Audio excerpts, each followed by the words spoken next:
මම ගොඩක් ආස මූවමන්ට් එක්සර්සයිසස් වර්ගයක් තමයි මම අද ඔයාලට කියලා දෙන්න හදන්නේ. මේ උඩින් මම එකතු කරන වීඩියෝ එක බලන්න. මේ වීඩියෝ එකේ කරන්නේ ඇනිමල් වෝක්.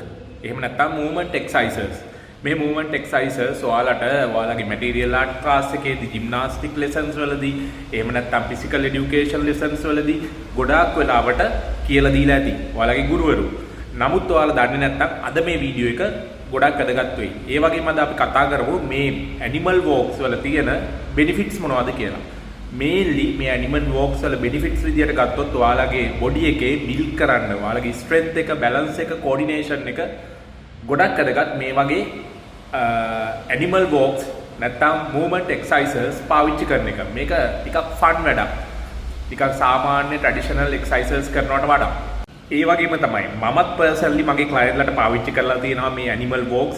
විශේෂයෙන්ම මේ ඩක් වෝක් එක, රැබිට් වෝක් එක, ඒ වගේම මේ ස්පයිඩර් වෝක් මම ගොඩක් වෙලාවට පාවිච්චි කරනවා. මේක ටිකක් ෆන් එක්සර්සයිසස් ටිකක්, ඔයාලට මූවමන්ට් එක්සර්සයිසස් ටිකක් ඔයාලට පාවිච්චි කරන්න පුළුවන්. මේ විවිධ ඇනිමල් වෝක් නැත්නම් මූවමන්ට් එක්සර්සයිසස් වල හම්බෙන බෙනිෆිට්ස් එකින් එකකට වෙනස් වෙන්න පුළුවන්.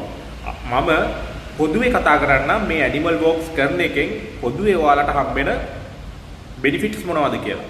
පළවෙනියටම better body control. ඒ කියන්නේ ඔයාට වාගේ coordinations, mind to muscle coordinations හොඳට හදාගන්න මේක හොඳ ව්‍යායාමයක්. ඒ වගේම ඔයාලා duck walk එක හරි rabbit jump එක හරි කරලම බලන්නකෝ. ඔයාලට තේරෙයි ඔයාලගේ කොච්චර හොඳ තත්ත්වයක ඔයාගේ මොබිලිටි එක තියෙනවද. එහෙම නැත්නම් ඒක ඩිවෙලොප් කරගන්නත් මේක හොඳ එක්සර්සයිස් එකක්. ඒ වගේම ඔයාලගේ මසල් සහ ජොයින්ට් වල ශක්තිමත් භාවය වැඩි කරගන්නත් මේ ඇනිමල් වෝක් හොඳ එක්සර්සයිසස්. ඒ වගේම ඔයාලට හරියටම මේ පෙන්නන විදිහට ඇනිමල් වෝක්ස් කරන්න පුළුවන් නම් ඔයාලගේ පොස්ට් එක නැත්නම් ඉරියව්ව හදාගන්න එක ගොඩක් හොඳ එක්සර්සයිස් එකක් වෙයි. ඒ වගේම තමයි සාමාන්‍යයෙන් ස්කොට් කරනවට වඩා කරලා බලන්නකො මේ රැබිට් ජම්ප් එක, ඒ වගේම මේ ඩක් වෝක් එක ගොඩක් ලේසි, ගොඩක් ෆන්, හරිම ඉන්ටරැක්ටිව්. ඒ කියන්නේ ඔයාලට පොඩි බබාලත් එක්ක ඔයාලගේ යාළුවොත් එක්කත් පොඩි ෆන් එකක් ගන්න මේ වගේ රේස් එකක් වගේ තියන්න උනත් පුළුවන්. මම ඒක ගොඩක් වෙලාවට කරනවා මගේ ක්ලයන්ට්ලත් එක්ක. එයාලා ගොඩක් එන්ජොයි කරනවා මේ වගේ ඇනිමල් වෝක්ස් එයාලගේ වර්ක්අවුට් එකට එකතු කරගත්තාම.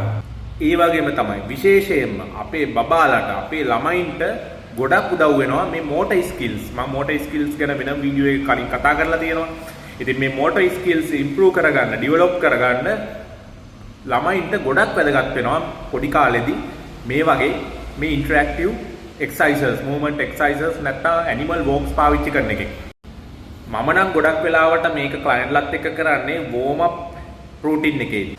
නමුත් ඔයාලට මේක ගේම් එකක් විදියට කරන්න පුළුවන්. ඒ වගේම ඔයාලට ඉන්ටරැක්ටිව් දෙයක් වාගේ ළමයි එක්ක කරනවා වගේ මේක කරන්න පුළුවන්. කොහේ හරි ගිහිල්ලා පිට්ටනියකට ගිහිල්ලා ඒ වගේම ඔයාලට හෝම් වර්ක්අවුට් එකක් විදියට මේක කරන්න පුළුවන්. අයියෝ මේ ඇනිමල් වෝක් මොනවද? මේව නම් අපිට ලේසියෙන්ම කරන්න පුළුවන් නේ කියලා කියන කට්ටිය කරලා බලන්නකෝ. ජිම් එකේ කරන එක්සර්සයිසස් වගේම අමාරුයි මේ ඇනිමල් වෝක්ස් කරන එක. විශේෂයෙන්ම වැඩිහිටි අපිට කරලා උත්සාහ කරලා බලන්න. එන යාළුවනේ ජය වේවා. බයි.